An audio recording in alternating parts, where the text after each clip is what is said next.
Hi, I hope you're having a great day. Well, today I want to bust a myth about coconut oil. It's true that it's overrated in the sense that coconut oil is now termed as a superfood. There's something bad about superfoods, not the nutritional value of superfoods, but the fact that the moment a food, a nut, a seed, an oil is termed or labeled as a superfood, it means we got to pay more money for it. It's as simple as that. So superfood means that you got to spend more money on a food which our ancestors used over years and years, which had health benefits. It was condemned and then brought back into society and tagged with the label of a superfood or organic, and we end up paying a lot more money for it. Well, today we're going to talk about coconut oil because there is so much of magic in this oil. At the same time, we also have to be careful just because it's got so many health benefits linked to fat loss, metabolism, immunity, skin and hair. We got to balance how much we put into our diet because too much of anything can create medical and health problems for you. So let's first understand the ingredient that we're trying to infuse in everyone's mind is common sense. Yes, the science is great, but so is common sense. Now, when we look back and we look at places like Thailand, most of the island populations, including South India and many states in India as well, Polynesia, you notice that over the last couple of years, many years ago, heart disease was unheard of. Disease was unheard of. Their staple diet was coconut. Does this mean that coconut was the reason why they had no disease? Absolutely not, but it played a major role. Then what changed in India? South India lived on coconut oil. They cooked all their food in coconut oil. They ate coconut, they drank coconut milk. And yet, they didn't have much heart disease. They didn't have weight problems until they changed their oil to olive oil. That's the time the whole olive oil mafia hit India, projecting the Mediterranean diet and how great the Mediterranean diet is. It's a great diet, no doubt, for people who live in the Mediterranean region. Period. It is not great for people who live in India. The diet that suits people in India is the Indian diet, which is cooked the right way, using the right kind of ingredients, eaten in the right quantity, coupled with the right amount of activity, good sleep, and managing your stress levels. Period. No diet that's good for another population is good for us because we're genetically different, we're geographically different, we have different climates, we have different seasonal foods and seasonal vegetables. So number one, common sense. When it comes to coconut oil today, we're going to understand the benefits and why you should have it in your diet. If it's not your staple, why you should include it in your diet. For the longest time, we've been fooled. They condemn the yellow and egg yolks.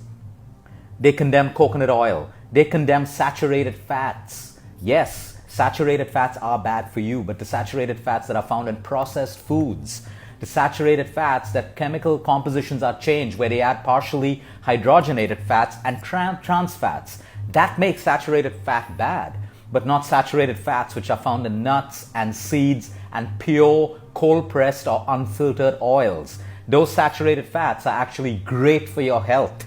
It is great for your immunity and great for your brain health. They contain something called MCTs, which are medium chain triglycerides or medium chain fatty acids. Let's move straight into the difference of quality. The wrong quality oil is going to mess you up. The wrong quality oil is going to make your cholesterol rise up. It's going to create inflammation. It's going to create free radicals, and you are going to have many problems. The problem is the quality of the oil that you're using. You see, when you look at commercially prepared coconut oil, I could talk about all oils, but I'm talking about coconut oil today. They add something called hexane into it. Now, when you're looking at commercially prepared oil, this is what they look at. They look at yield, they look at color, they look at taste, and they look at shelf life. Now, for that to happen, you got to add a lot of chemical crap to it. So they add hexane to it to improve many aspects of it. The taste, the yield, maximize shelf life. Hexane comes from gasoline. They use a process called RBD to process the oil. That is basically something as simple as refining, bleaching, and deodorizing. Now, when you look at oil, when you go back to villages, they scrape the coconut meat out of the coconut. They sun dry it or they cook it over slow fire to heat it, and then they press the oil out of it. There's a big difference between both these processes. The second process, which I explained to you, has no hexane, it doesn't have RBD, it has no additional partially hydrogenated fats added to it to improve shelf life. You only improve shelf life when you need to improve the profitability of the product. So now when you have this altered, chemically changed oil, yes, it's got saturated fats, the wrong fats, which is going to mess up your health. But when you do it the right way, which is wet milled or cold pressed or just pressed naturally, you can do it in your own home today. People are cold pressing their own oils out of groundnut, out of coconut, out of mustard seed, out of peanut. That's the right oil, which in fact will have a positive impact on your cholesterol levels. For the longest time, we've been made to believe that cholesterol is the root cause of heart disease and heart attacks. And today you know that we've been fooled. If you go into the public medicine journals, all the cases are out there. If you actually go into autopsies of people who have heart attacks, you'll find that many of them never had high cholesterol. They had something called inflammation. Inflammation is caused when we have the wrong fats in the body. Inflammation is caused when we have the lack of sleep. Inflammation is caused when we have high cortisol levels caused by high stress. But no one's talking about this. And yet you'll find doctors who tell people that no, cut down your oil, when they should be telling you, cut down the crap oil. But you need the right quality of oil to make it work for you. Some reasons why the ketogenic diet is successful for people who have brain tumors, people who have epilepsy and seizures, is because one of the only most powerful elements of energy that hits the brain comes from oil, comes from good quality fats. And that comes from good quality oils. When you put the wrong fats in the body, you have problems. Today you're using the right fats like coconut oil, peanut oil, mustard oil for things like Alzheimer's and dementia, neurological problems, brain tumors. Why? Because that's the primary source of energy when it comes to the brain. So you got to see, when people look at their cholesterol, they only look at total cholesterol. They're not looking at the breakdown of ratio, LDL, HDL, and triglycerides. Most people do not need to be on the cholesterol medication that they're on currently, statins. Many people have to, but most people don't, because they've been medicated on total cholesterol, irrespective of their triglycerides being in place, irrespective of their HDL, which is their good cholesterol, being in place. They need lifestyle changes. They don't need statins. A statin is designed to shut down cholesterol production in your liver. The problem is not cholesterol. The human body, every cell in the human body requires cholesterol for its functioning, for its repair, for its growth. And here you have a drug which is shutting down the total cholesterol production in the human body, which is why statins come with its own deadly side effects. And we're not going to talk about statins right now. We're going to come straight back to the possibility of coconut oil raising your HDL, which is your good cholesterol.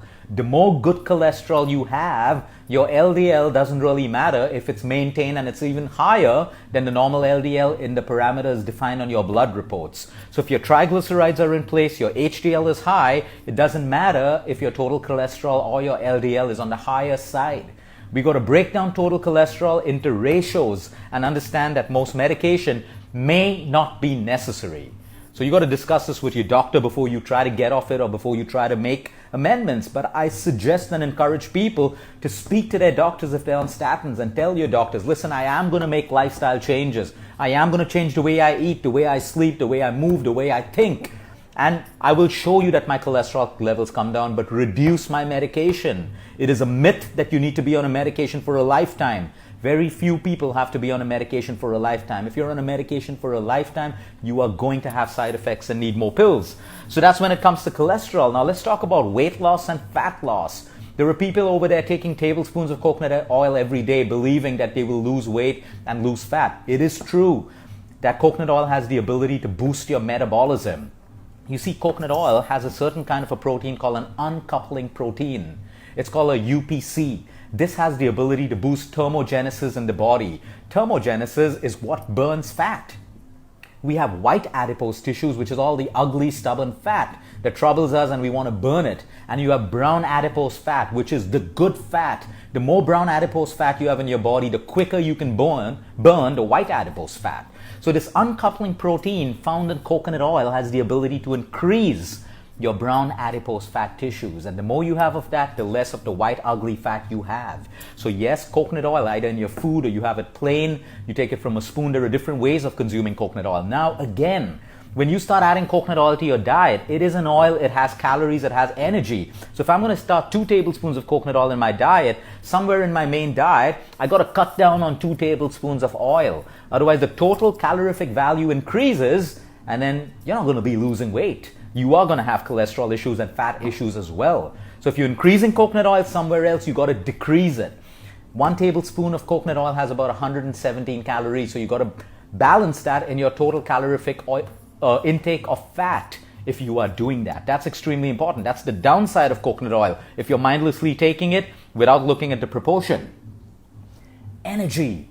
The human body is all about energy. Healing a cancer, diabetes, cardiovascular issues, having great skin and hair is all about the energy that you can create for yourself at a cellular level.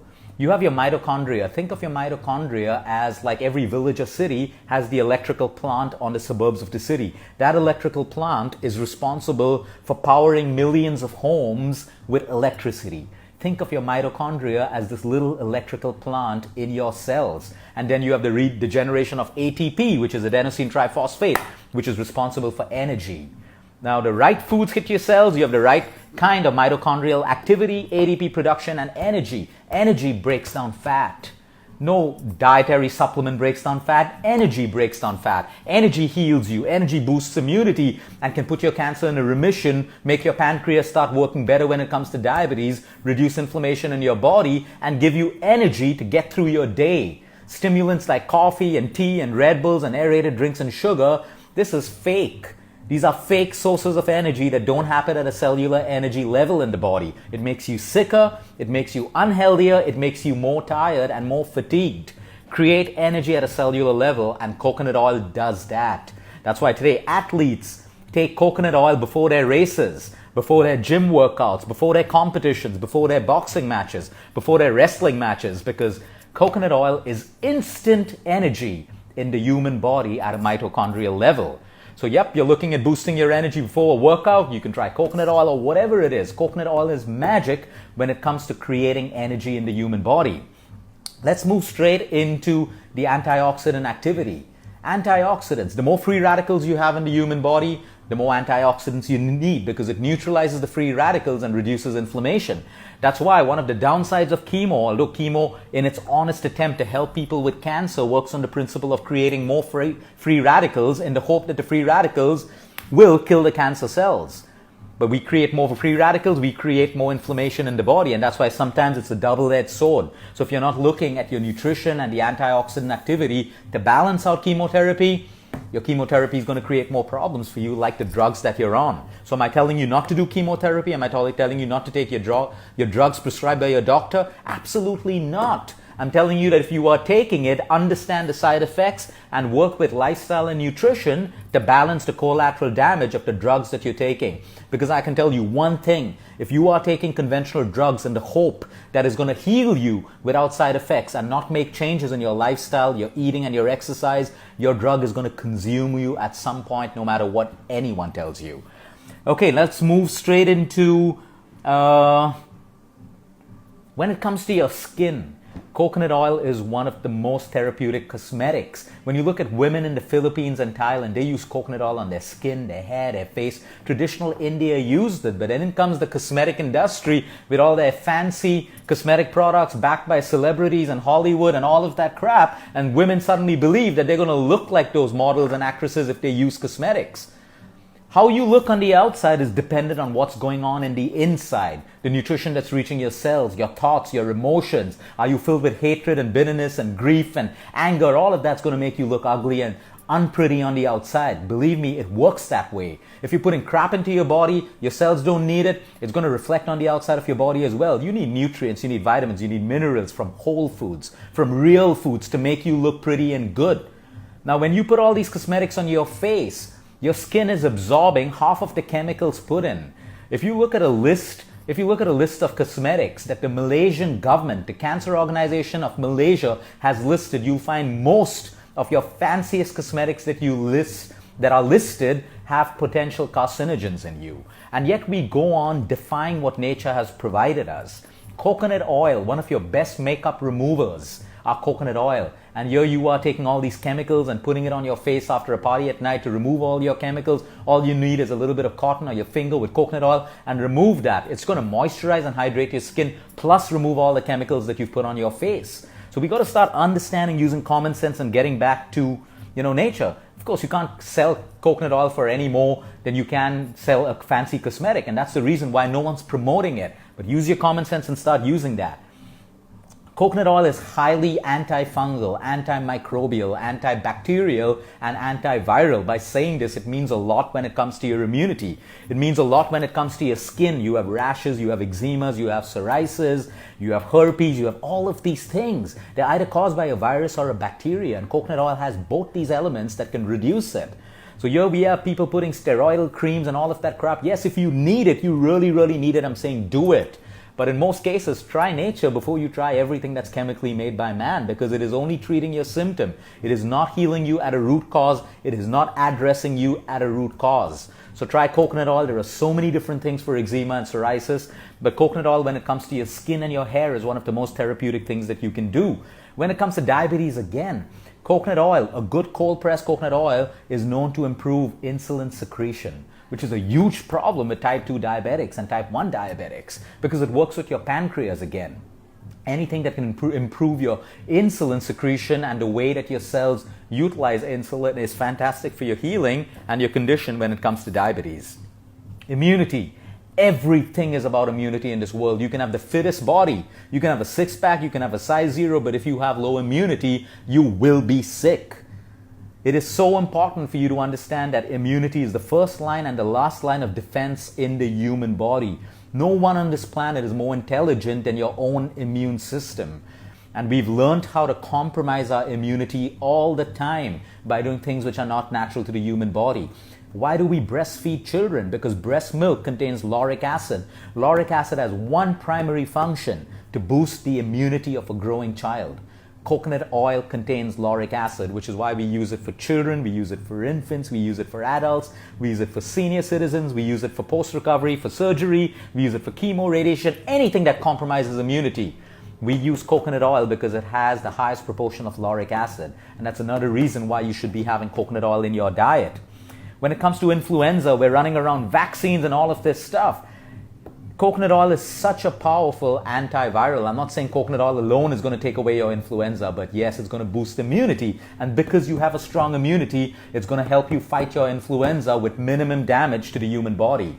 So again, coconut oil is great for metabolism. If you have a great metabolism, it's great for cell regeneration. We need cell regeneration. Every time there's cell regeneration, we're flushing out dead cells, sickly cells from the human body. We got to keep our cells regenerating all the time, which is why movement is so important.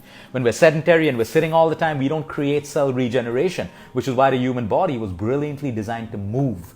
When you move, you have cell regeneration. When you eat the right foods, you have cell regeneration. When you have a good metabolic activity, you have cell regeneration. And cell regeneration is what keeps you living longer, without suffering, with minimum disease. It keeps your energy level high. It helps you reduce body fat and increases your lean muscle. The more lean mass you have, the less problems you have. And finally, I can go on and on, but these are the main things. Thyroid function, again. I can't tell you how many thousands and thousands of people out there may not have to be on their thyroid medication. By saying this, I'm not saying that you are wrongly put on your thyroid medication. What I'm here to tell you that if you've been told that you need to be on a thyroid medication for a lifetime, analyze your situation. Start asking questions why. Very few people need a thyroid medication for a lifetime. Most people need a lifestyle change. When it comes to coconut oil, we look at T4 and T3 conversion, which happens in the liver. Now, coconut oil works in the liver as an MCT, which is fantastic for your T4, T3 conversion. When you improve your T4, T3 conversion, you can actually improve the activity of your thyroid gland. So when you look at things like coconut oil, selenium, zinc, these are elements that have the ability to regenerate activity of your thyroid gland. The human body is resilient. If people with livers that have almost failed or suddenly start living because something changed, they started generating liver enzymes, it just shows you how resilient the body is. But when you believe and your mindset believes that, I have a thyroid problem for life, that's exactly how it's going to be for you. We got to start using common sense and challenging. My gland stopped working. What did I do that made it stop working? Now maybe if I change that, it can start working again. Maybe you won't get off your medication, but there's a possibility that you can come down to the lowest dosage, which is fantastic for you if you can lower any dosage of your medication. This is not about getting you off of your medication all the time. Sometimes it's also about improving your overall health by reducing your amount of medication to the lowest possible dosage that you do, which is why working with your doctors has to be a relationship where you're constantly working on reducing, not maintaining, not increasing, on reducing or trying to get you off a pill. The idea is healing. The idea is not treating. Anyone can treat. Anyone can treat. The idea is heal. How can I make your life better? How can I add more value to your life by encouraging you to make lifestyle changes along with the medication you're taking? And that's the common sense I'm talking about. We got to start thinking with this to make decisions around our health. So that's it when it comes to coconut oil. You got to have, if you have the right quantity of oil, it is going to do marvelous health benefits, marvelous changes to your health. Depending now, everyone out there, just don't start taking coconut oil unnecessarily. See how you can fit it into your plan. Some people would cook with coconut oil. If you cook with coconut oil, you don't have to take it raw. Some people put it in their smoothies. Some people put it in their coffee. It's up to you. Also remember, if you're eating a lot of nuts, which also has saturated fats to some extent, you got to find that balance of your nut intake and your coconut oil as well. It comes down to balance in the human body. Just because it's good, it doesn't mean you go on and on taking it thinking that magic's going to happen for you. Use your common sense, use advice, and figure out how it works for your body. Have a great day, everyone. Until next time, eat smart, move more, sleep right, and breathe deep. Before I end, there's a simple way to test the quality of your oil. Pure coconut oil will be white. It will be thin. Refined coconut oil will have a tint of yellow and it'll be thick. When you take the oil between your fingers and you rub it, the cold pressed or the virgin coconut oil will immediately rub nicely and be absorbed into your fingers. The refined oil will form this sludge, thickness and stuff like that will just not get absorbed into your skin at all. That's a simple test that you can see because we have deception in labels, deception in marketing, and deception in media all the time. So now you know how to test your coconut oil. Do it yourself and don't depend on what you see and what people tell you. Have a great day, everyone.